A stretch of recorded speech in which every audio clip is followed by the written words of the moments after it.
India ചെറുതായിട്ടൊന്ന് ശ്രമിച്ചു നോക്കി, പക്ഷെ ഫലമൊന്നും ഉണ്ടായില്ല. ഓസ്ട്രേലിയക്കെതിരായ രണ്ടാമത്തെ ട്വന്റി മത്സരത്തിൽ ഇന്ത്യക്ക് 4 വിക്കറ്റിന്റെ തോൽവി. ഇന്ന് മത്സരത്തിൽ ആദ്യം ബാറ്റ് ചെയ്ത ഇന്ത്യ 18.4 ഓവറിൽ 125 റൺസിന് ഓൾ ഔട്ടായി. വെറും 2 പേർ മാത്രമാണ് ഇന്ത്യൻ നിരയിൽ രണ്ടക്കം കണ്ടത്. ഓപ്പണറായിട്ട് ഇറങ്ങിയ അഭിഷേക് ശർമ്മയും ഹർഷിത് റാണയും. അഭിഷേക് ശർമ്മ 37 പന്തിൽ 2 സിക്സിന്റെയും 8 ഫോറിന്റെയും സഹായത്തോടെ 68 റൺസുമായിട്ട് പുറത്താകാതെ നിൽക്കുകയായിരുന്നു. ഹർഷിത് റാണ ആവട്ടെ 33 പന്തിൽ 1 സിക്സിന്റെയും 3 ഫോറിന്റെയും സഹായത്തോടെ 35 റൺസ് എടുത്തു. മറ്റുള്ള ഇന്ത്യൻ ബാറ്റ്സ്മാൻമാരുടെ എല്ലാം ഒരു ഘോഷയാത്രയാണ് കാണാൻ കഴിഞ്ഞത്. നമുക്ക് അവരുടെ സ്കോറുകളൊന്ന് നോക്കാം.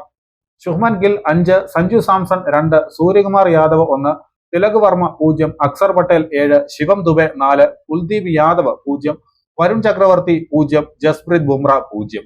ഇങ്ങനെയായിരുന്നു ഇന്ത്യൻ ബാറ്റർമാരുടെ സ്കോറുകൾ. ഓസ്ട്രേലിയക്ക് വേണ്ടി ജോഷ് ഹേസിൽവുഡ് തകർപ്പൻ ബൌളിംഗ് ആണ് നടത്തിയത്. 4 ഓവറിൽ വെറും 13 റൺസ് മാത്രം വഴങ്ങി അദ്ദേഹം 3 വിക്കറ്റ് എടുത്തപ്പോൾ ബാർട്ടറ്റും നഥാൻ എല്ലിസും 2 വിക്കറ്റ് വീതം വീഴ്ത്തി. മാർക്കസ് സ്റ്റോയിനിസിനാണ് 1 വിക്കറ്റ്. അങ്ങനെ 125 റൺസിൽ എല്ലാവരും കൂടാരം കയറി.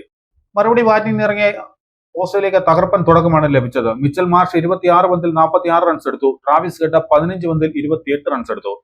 ജോഷ് ഇംഗ്ലീഷ് 20 പന്തിൽ 20 റൺസും എടുത്തു. Tim David 1, Mitchell Owen 14, Marcus Stoinis 6, Matt Short 0, Bartlett 0 not out എന്നിങ്ങനെയായിരുന്നു മറ്റുള്ളവരുടെ സ്കോറുകൾ.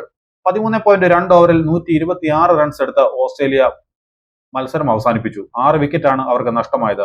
ഇന്ത്യക്ക് വേണ്ടി ബുംറ 4 ഓവറിൽ 26 റൺസ് വഴങ്ങി 2 വിക്കറ്റ് വീഴ്ത്തിയപ്പോൾ വരുൺ ചക്രവർത്തി 4 ഓവറിൽ 23 റൺസിന് 2 വിക്കറ്റും കുൽദീപ് യാദവ് 3.2 ഓവറിൽ 45 റൺസിന് 2 വിക്കറ്റും വീഴ്ത്തി.